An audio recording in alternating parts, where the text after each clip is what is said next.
Hello, BookTube. Well, this channel reached 15K subscribers somehow. So we are doing a Q&A, and we are on part 2. We are at Read by Fred.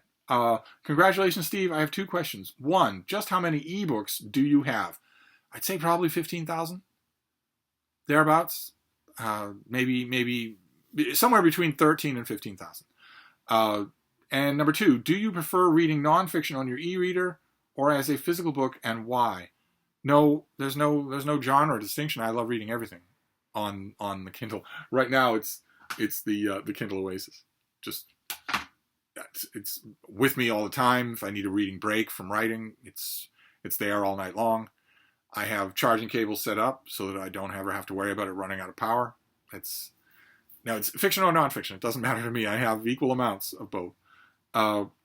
Let's see here. James Rucala, congratulations and condolences on the milestone. Steve, what do you feed Frida? Well, that's a question, isn't it? Because miniature schnauzers, I was told when I got her, I went to miniature schnauzer forums online to ask the experts, and they said, well, you're going to notice a few things. They made a specific point. A whole bunch of people asked, did you get a male or a female? And I every time I answered that question in whatever forum, the person would say, when I said I got a female, they say, ooh, okay. They're apparently completely different. The males are bigger. They're 20% bigger and docile. Actually docile, as sweet and friendly as could be, whereas the females are not. they're smaller and they're not docile. And that has proven to be true. But another thing that I learned from those forums when I was asking around is that schnauzers often have a weirdly diffident reaction to food. Any kind of food. That it is not uncommon for a schnauzer to just decide to go 3 or 4 days without eating. And that will panic the owner.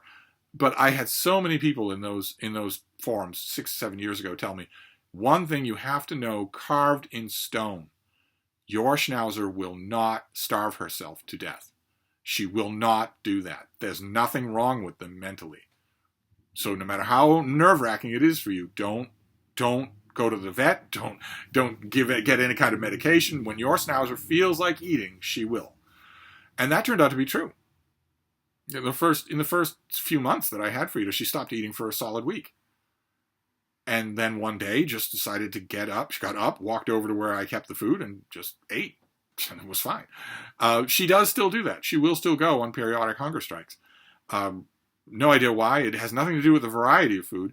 I have found a particular dry dog food in a bag. I don't remember the name of it. It comes from Trader Joe's. It's got all sorts of nutritious ingredients, or at least that's the branding on the bag. I don't really care about the branding. I care about the fact that she regularly eats it. Because even though I was told that about schnauzers and their hunger strikes, it still is nerve-wracking if your dog doesn't eat. So she will eat that food, and she will eat it if I put it in front of her, so I tend to do that. Let's see here. DDB, congrats on 15K. I think BookTube at War increased your numbers. Why would BookTube at War do that? Question. Hull, Marshall, Atchison, Dulles, Kissinger, Schultz. Can you recommend or do you have a favorite book about any of those chaps? In a Q&A, off the top of my head. No, I don't. I can certainly recommend Present at the Creation by Dean Acheson.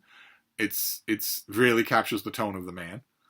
And who else is on this list? Well, Townsend Hoops for John Foster Dulles. John Foster Dulles and the Devil and John Foster Dulles is a terrific book.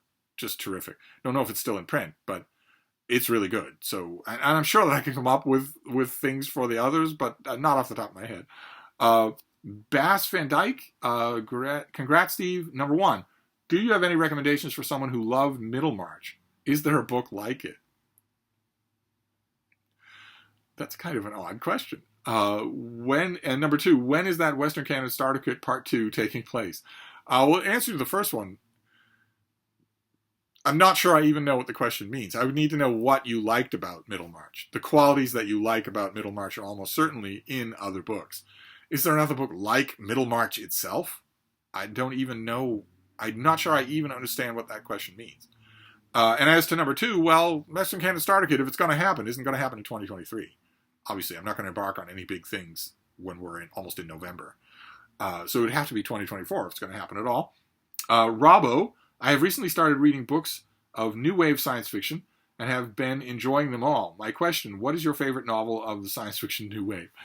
I'm surprised that you can't guess. Maybe you're new to this channel. Dahlgren is my favorite of that school. Bryce's 1000. Thank you for your channel. I would never have attempted the Iliad without your encouragement, and I'm immensely grateful. Oh, isn't that nice? Do you trim/clip Frida yourself? How often does she require haircuts, and does she enjoy it? I do. I do all of the trimming and clipping myself, including the toenails. And she, first of all, she hates it with a fiery passion. She hates it. She won't do anything. She's a very, very well-behaved dog, so she won't do anything, but except express her. She wants nothing more than for it to stop. But I do it myself, and because she hates it so much, I do it in installments. Ideally, if I could bargain with her, I would say, you hate this, so let's do it from the tip of your nose all the way to the edge of your tail now, just in one sitting, and then you don't have to worry about it. But she hates it so much that we do it in little installments. We do it until she's just distraught, and then I stop, because I can't stand to see her distraught. So that's usually good for... I will usually have some sort of landscaping goal, like, is this a time for the face, the ear area, the neck, all the way down to the shoulders? Is this a time for that? Okay, then we'll just do that. Or is this a time for the top of her torso? So the withers and everything else, but not the underside. Then we'll do that. Or is this a time for her feet? The big bushy bell bottoms that develop on her feet, but not all at once. Not all of those things. I tend to do it that way. She's actually due for the head and shoulders part sometime soon, and I haven't been able to face it myself. Let's see here. Luke, Jennifer Higgins have a barrage, a gigantic paragraph. Hi, Steve. Luke here. Congratulations on 15, I think. A few questions for you to answer. 1. What are your thoughts on the works of Thomas Costain? I love them. Absolutely love them. I think it's terrible that he's gone. That's a terrible shame. His books are so enjoyable. Number 2, I greatly enjoy a good short story. Do you think we will ever see a rise in popularity of the short story again? What are your thoughts regarding why a culture like Victorian England appreciated short stories and modern Americans do not? The answer to the one question, will we see a rise of the short story again, is no. Because every year the number of readers goes down, I think. No matter what the research says, every year the number of people who actually read passionately as a free time activity, I think, goes down. I know that the statistics in Library Journal and Publishers Weekly and whatnot look very encouraging for young people. I don't believe them. I simply don't believe those statistics. The weak spot of statistics is that people have to self-report, and they can lie about it. And I think that the era of social media, where everyone is representing a version of themselves online all the time, has trained people to lie about how they represent themselves, which means no survey can be trusted unless it's an in-lab observation. And let's look at the equivalent of an in-lab observation for young people. Do you see them reading? No, you do not at all. They're on their phone all the time, literally all the time. They're not reading on their phone. So I don't think there's the heyday of any kind of literature is coming back. In the popularity of it in the Victorian era might be because it was prolific, it was cheap, literacy rates were edging up, so there was not only a mass amount of material but a mass amount of an audience, and no alternatives. You had other questions, right? Because you have a huge block of questions here. If you recall, our daughter Amelia always enjoys putting a question forth as well. Hello, Amelia. She is 10 now and is a big Taylor Swift fan. I am a big Taylor Swift fan too, Amelia, and so is every other American in the country. Not necessarily because they like her music, but because she made mention to her fans that they should register to vote. And tens of thousands of them did register to vote. It's entirely likely that Taylor Swift has saved American democracy all by herself, and with only an offhand comment. God only knows what she could do if she said that at the start of every concert. Because those people aren't registering to vote in order to vote for a Republican who wants to take away their health care and their public education. Okay, they're registering to vote for normal people. So I'm a big fan too. She'd like to know if you've ever met Taylor Swift. No, I've never met Taylor Swift. Or if not, if you could share a funny story about meeting a celebrity. Oh, well, Amelia, the problem is that I think a lot of the celebrities that I've met you would not recognize. You wouldn't know who they are. Your parents might know who they are, but you wouldn't know. Can I think of one that you would know? I don't think I could. I don't think I could come up with one. There was a pop band before you were born, called New Kids on the Block. And I spent some time talking and getting to know one member of that group. I don't know if that helps at all. You probably don't know what I'm talking about. I'm sure that if you look up oldies but goodies on YouTube, you could find a video of theirs of some kind. But all the other celebrities are from much before that, from before your parents were born. So I don't know that it would do you any good. Let's see here. A. Soren. First it was We Will Not Make It to 12K. Then this is a 12 Nay channel. This is a view from the bar. This is Alex. Then Never 14. Then Never 15. You've got the predictive powers of a Boston meteorologist.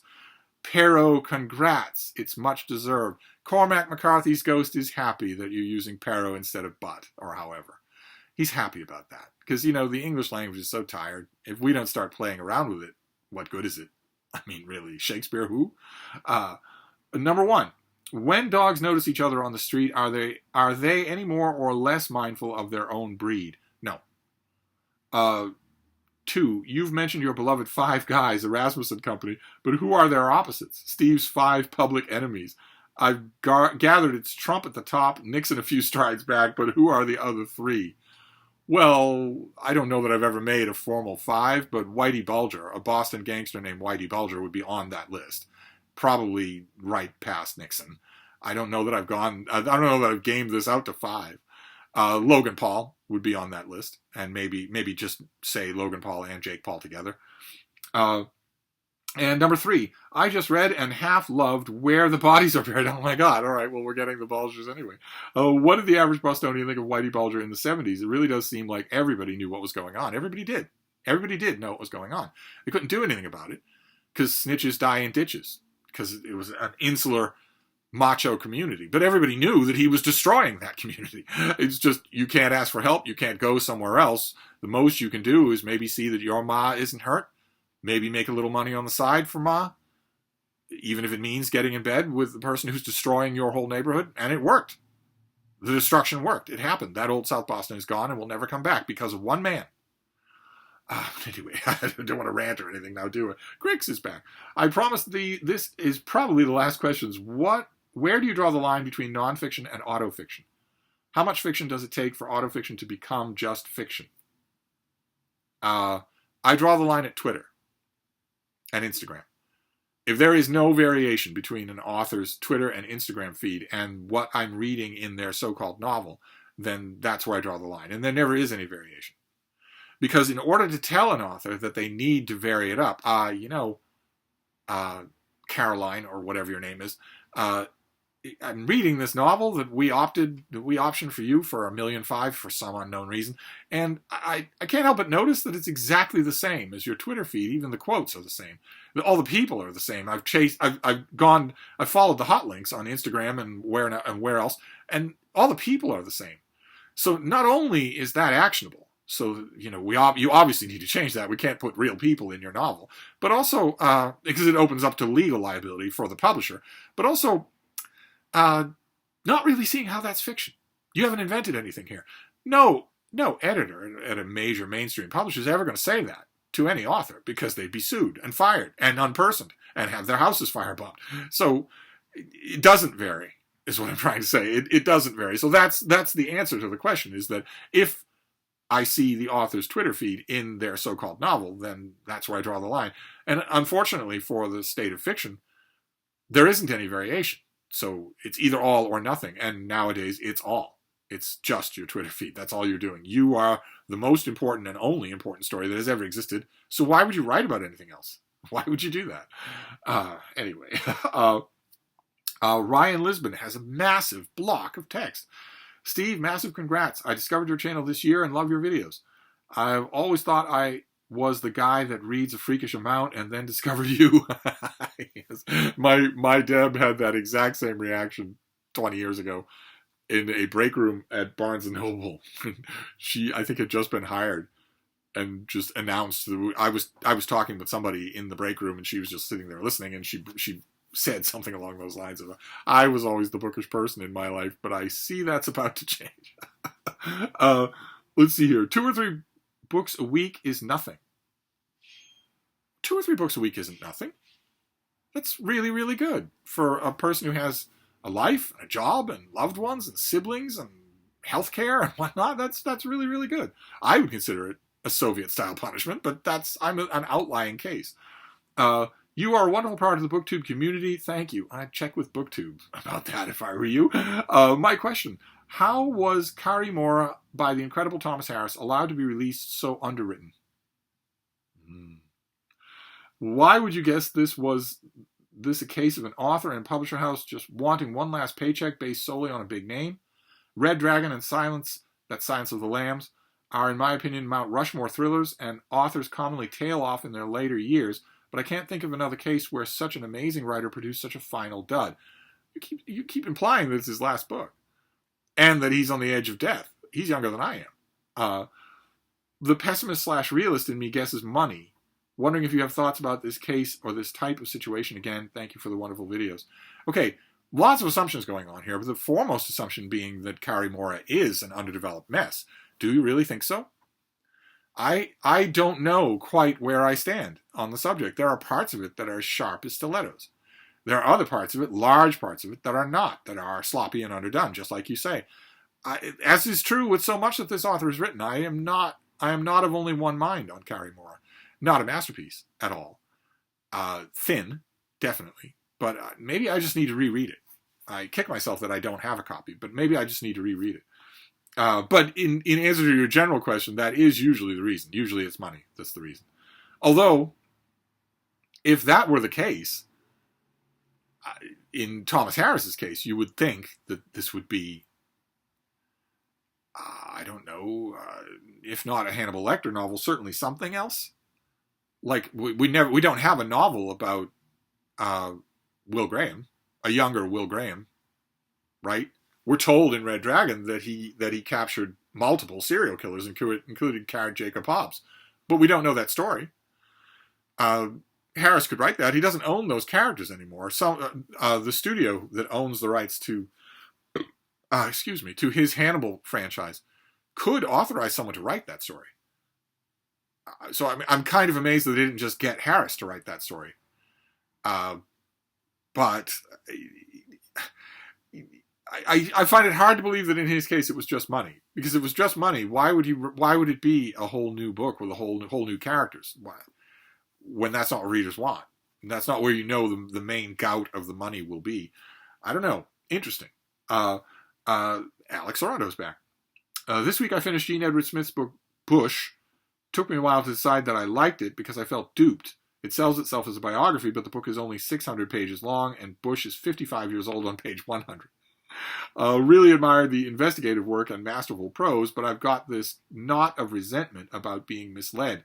How do you look back on it? Was it a case of Smith's temper clouding his motives? Did he want to write a screed about Iraq, and his editor said, pad this into a biography and we can double sales? I am, however, grateful to finally understand what all those accusations of Bush being a war criminal are all about and the merit behind the claim. I'm a little bit conflicted on the book. More than a little bit conflicted on the book. I think it was largely the result of the intoxication of access, and that's deadly in a biographer. We're seeing that in real time right now, right, with Walter Isaacson's book on Elon Musk and Michael Lewis's book on Sam Bankman-Fried. We're seeing the intoxication of access. I didn't end up liking it. I think I'm on the same page with you in terms of liking this author on the page, his prose line on the page, but I didn't end up liking it. I liked the jagged bits to it, but the book is... The bulk of the book misserves the jagged parts, I think. I think the bulk of the book, despite the angry parts that you're alluding to here, I think the bulk of the book is meant to reconcile you to Bush. And that is that's pretty bad. That would be really, really bad. But maybe I need to read it again. Could very well be that I need to read it again. Arthur Odell. Hey, Steve, upon your recommendation in your Victober video on George Saintsbury, I found and read the English novel and loved it. Oh, wonderful. Are there any other histories of literature type books that you would strongly recommend? There are a few. I would recommend them for different reasons. Some of the recommendations might be playful. There was John Maddox Ford wrote one called The March of Literature that you really should read, even though I don't know quite what you're going to make of it. It's certainly, well, it certainly is something. Jay Shears, what do you think of the Mr. Mulliner stories by Woodhouse? I've always felt they are some of the funniest things he ever wrote, but they never get the attention or love they deserve. Yeah, I agree. They're overshadowed by the big things that he did, by Blandings or Jeeves and Wooster. They are really good. I think some of the Mulliner stuff seems a little workmanlike. I hate it. I hate it with Woodhouse when I can just hear him covering the page. I know that that's false because for 99% of what he wrote, including all the stuff that I love, he's just covering the page. That's all he's doing. But I don't like to feel that way. And sometimes the Mulliner stuff makes me feel that way. The golf stories do too. M. Moses 1. Hi, Steve. My question is about the platform. Now that YouTube is forcing ads and blocking is against terms of service, what limits do you think the audience will tolerate it? What about your own limits? What are your predictions about how this platform is going to go? Well, my predictions are the same as they were a few years ago. I just think it's taking more time. I don't think that YouTube is going to want non-monetized content anywhere on its platform. Every time I say that, I have people come out of the woodwork and say, no, it's the eyeballs that they're happy for, and the non-monetized content guarantees the eyeballs. I don't think they care. And I have never seen a media consumption platform of any kind. Eyeballs are the lifeblood of all of them. I've never seen a media consumption platform of any kind that actually did say that. That actually did say, well, we've got the eyeballs, so we'll keep a lot of it free. I think that the trend, the two developments that you mentioned here, forcing ads and blocking ad blocks, seem to me to be hand in glove going towards that, heading towards a time when your channel's ability to make money for YouTube is their decision, not yours. And as to the limits, well, I know my own limits. I can't speak for other people, but I know my own limits. I know what drove me away from, for instance, having a television. And it was that. It was the ads. It was the commercials. They were nonstop. They were all the time. That's also what stopped me from listening to radio. There's a really good classical music station here in Boston. There are a couple of good country music stations here in Boston. I used to listen to them. And then gradually, over the course of a few years, I realized this is 10 minutes of music. And all the rest of it is just shrill shouting ads. Every hour after hour after hour. So I stopped. I just stopped listening to them. I got rid of the TV. When YouTube becomes just an ad wilderness, I will do the same thing. And people will too. They will move to the place that isn't that. Whatever it is, whether it's Instagram or not. Let's see here. Jonathan Brandon, what do you think about reading in foreign languages, Steve? Is there anyone on BookTube who would agree with me that if a book is worth reading, it's worth reading in the original language, to state the extreme case? I wouldn't agree with that. That is a very extreme case. If it's worth reading, it's worth reading in the original language. And what? So what is the follow-up to that? If you don't read it in the original language, you're not really reading it, or it's not worth reading? That's extremely exclusionary. Where are these people? Does anyone else get a thrill out of working through the Odyssey in ancient Greek, Kawabata novel in Japanese, 1001 Nights in medieval Arabic? No matter how imperfectly. That's what you want. That's seriously what you want. Or rather, that's seriously what you're asking me.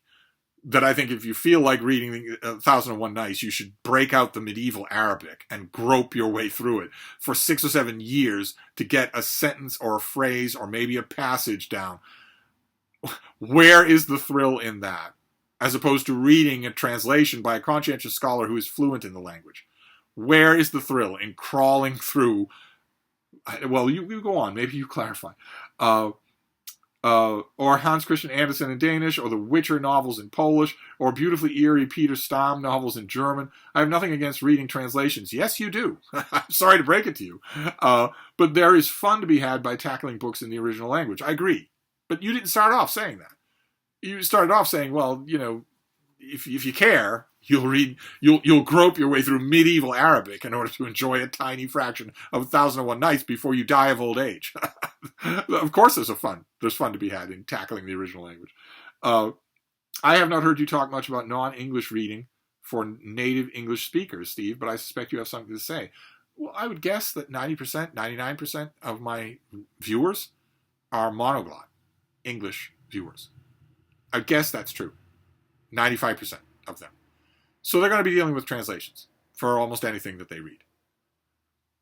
And I love translations. I love looking at what the translator is doing, comparing their version to what other English language translators have done. And I largely stick to that.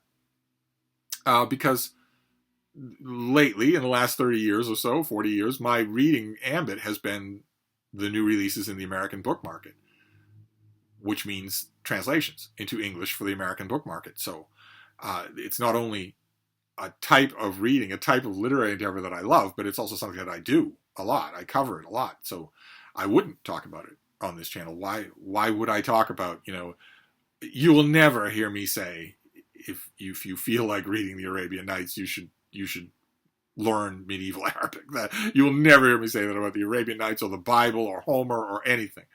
Translations are fun, and to say that, well, you didn't say it, so we'll leave it at that. It almost sounds like you're implying that you're not really reading the book if you read it in translation. Certainly there's a way in which that is true, since things are lost in translation. But that is also a pretty sweeping insult to translators that I don't agree with. But maybe I just didn't get the gist of the question. James Rucala, can you recommend a translation of 1001 Nights? Is there maybe a good selection available, or is it worth to read the whole thing? Well, the Malcolm and Ursula Lyons did one for Penguin Classics. There's a 3-volume Penguin Classic that's really great. It really is terrific. It's worth it to have that, and that's unabridged. That's the whole thing. Their translation is relatively new. Their critical apparatus is really good. That's a good, attractive paperback set from Penguin. I would, of course, also recommend the old Scribner. Scribner did an illustrated hardcover, largely for children, so there's a lot of bottlization, a lot of the weirdness of the tales will not be in there. But it's got beautiful Maxfield Parrish illustrations, and it's a great first taste. For 2 generations of readers, it was the first taste of the Arabian Nights, so I'd recommend that as well. That you could find that used, I'm sure. Gola Muad'Dib, congratulations, love the videos. Thank you, not a question. Mac, if you could go back in time and witness any historical event, what would it be? The assassination of Julius Caesar. And if I could see it on repeat, that would be great. Scott Pippin, can we have return of Sunday New York Times videos? Are you referring to the videos I made about the book review with Hannah, of Hannah's books? Or are you thinking of something else? Did I at some point make videos about the New York Times on my own? On my own, I'm not going to do those, but a collaboration video with Hannah could certainly happen. Let's see here. Grix is back. If you could make every human have a copy of 3 books and also the capacity to read and understand them, which 3 books would you choose? I would not choose that at all. I would not participate in such hypothetical. Let's see here. Big Al does BookTube. Okay. I had it on good authority that this channel would never reach 15K. It's true. It's true. That authority seems to be wrong. But it'll never reach 16K, so we don't need to worry. Joel Swagman, can you take us behind the scenes a little bit? How much time do you usually spend planning out what to say before you start filming? Excluding mail videos, is it common to do more than one take on a video? I don't plan what I'm going to say, and I never do retakes, unless the background noise is so egregious that you can't, literally, there's a stretch of the video where you can't hear what I'm, because the background noise is so loud. If that happens, then I will start over again. But retaking because I don't like how it came out, or any of the narcissism that comes with people who do edits on their videos. No, I don't do any of that. And I don't plan ahead of time. No, I view this as conversations. So if I'm doing some sort of presentation where I like a bro watch video, or I'm addressing an author, I will certainly assemble ahead of time in my mind what I want to say, but nothing else. No actual formal preparation. How are we doing for? Oh yeah, let's answer one more from Heather Gregg. Hello, Frida. I enjoy your channel very much. Would you please ask Steve how he maintains his youthful appearance without aging? What is the secret of his beauty regimen? Well, Frida can't read, so I'm going to have to take this question on my own. And it's clean living. That's all. So let's stop there, and we'll do a part 3.